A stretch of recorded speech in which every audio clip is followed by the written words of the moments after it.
Olá pessoal, sejam bem-vindos à nossa videoaula. Hoje iremos tratar sobre o nosso material genético. Iremos estudar a estrutura da molécula do DNA, do RNA e como ocorre a tradução das proteínas. Então, como vocês podem acompanhar aí na imagem, o nosso DNA ele é formado de duas fitas, em um sistema helicoidal.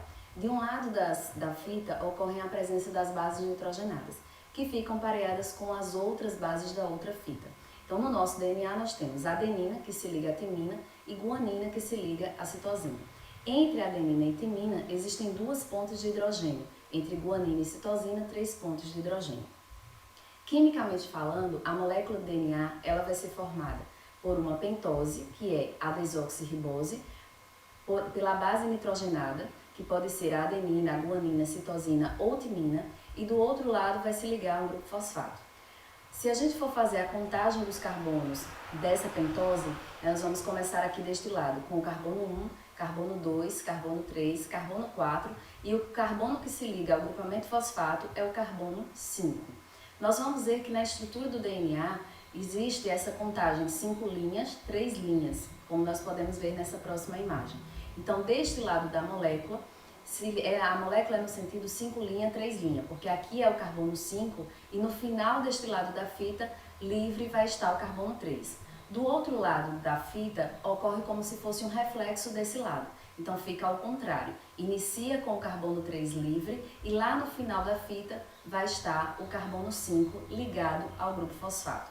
Isso vai interferir no processo de duplicação, que nós vamos verificar.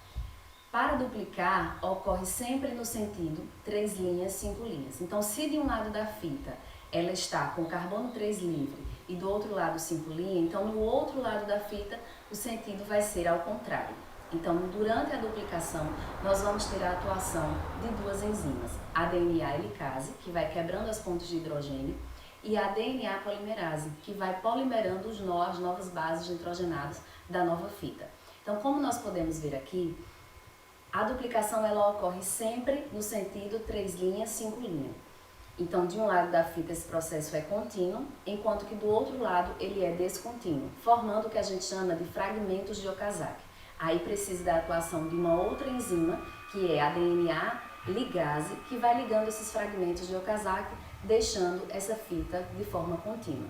No final da replicação, ou da duplicação do DNA, nós vamos ter sempre um lado antigo com um lado novo sintetizado, dos dois lados da fita do DNA. Então, por isso que nós dizemos que essa duplicação, ela é do tipo semi-conservativa, porque conserva sempre um lado antigo com um lado novo da nova fita sintetizada. E o nosso RNA, como é a estrutura desse RNA? Então, como vocês podem ver aí na imagem, o nosso RNA ele é fita simples e existe uma diferença nas bases nitrogenadas. Enquanto o DNA apresenta timina, o nosso RNA não tem timina, vai apresentar uracila. Então, aonde aparecer a adenina no DNA, vai se ligar a uracila do RNA para fazer a síntese da nova fita. Então, essa é a diferença básica entre a fita do DNA e a do RNA. O DNA é dupla fita e o nosso RNA é fita simples. E há uma diferença nas bases nitrogenadas. As bases nitrogenadas do DNA é adenina, guanina, citosina e timina, enquanto que as bases nitrogenadas do RNA é adenina, uracila, guanina e citosina. Nós vamos ver agora o processo de transcrição. O que é o processo de transcrição? É quando nós precisamos formar o nosso RNA mensageiro. O RNA mensageiro ele é formado a partir da molécula do DNA. E como é que isso ocorre? Então, primeiro nós precisamos de uma enzima chamada de RNA polimerase, que vai abrir uma forquilha para que ocorra a síntese do nosso RNA mensageiro. Então, vai ocorrer polimerizando as novas bases e a partir da junção dos pares dessas bases nitrogenadas. Então, aonde tiver timina no nosso DNA, vai parear aqui uma adenina do novo RNA mensageiro. Aonde tiver uma adenina, vai se ligar uma uracila, aonde tiver uma guanina, vai se ligar uma citosina, e dessa forma vai fazendo todo o pareamento do nosso RNA mensageiro. E depois de formado, o RNA mensageiro se desprende do DNA e ele se enrola novamente sobre si mesmo. É interessante lembrar que o processo de transcrição ainda está ocorrendo dentro do núcleo.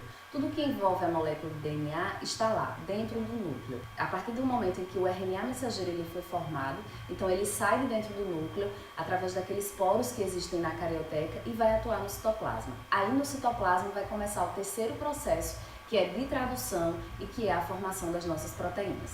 Primeira coisa, duplicação e transcrição ocorrem sempre dentro do núcleo e tradução, que é a síntese proteica, vai ocorrer no citoplasma e vai depender da atuação de 3 tipos de RNAs.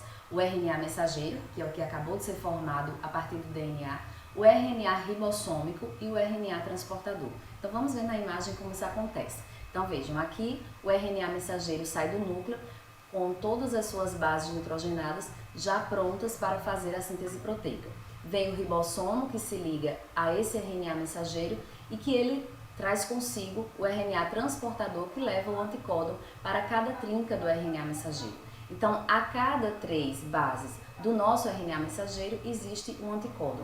E essa junção do anticódon com o códon do RNA mensageiro vai sintetizando os nossos aminoácidos. A sequência de aminoácidos que vai sendo formada à medida que esse ribossomo caminha sobre a molécula, vai formando as nossas proteínas. A sequência de aminoácidos é que vai dar origem à sequência das nossas proteínas. Então é isso. O que nós estudamos hoje sobre material genético foi o processo de duplicação, o processo de transcrição e o processo de tradução. O processo de duplicação a gente vai fazer sempre que a célula precisar entrar em mitose, que é lá na intérfase, na fase S. O processo de transcrição inicia quando a gente for precisar de sintetizar proteínas. Então a gente vai formar primeiro o RNA mensageiro, daí esse RNA mensageiro sai do núcleo, vai atuar no citoplasma e no citoplasma, a partir da atuação do RNA ribossômico, do RNA transportador, a gente vai começando a sintetizar a sequência de aminoácidos. E essa sequência de aminoácidos vai dar origem às nossas proteínas. Então espero que vocês tenham entendido todo o processo, curtam a nossa página e continuem acompanhando as nossas aulas.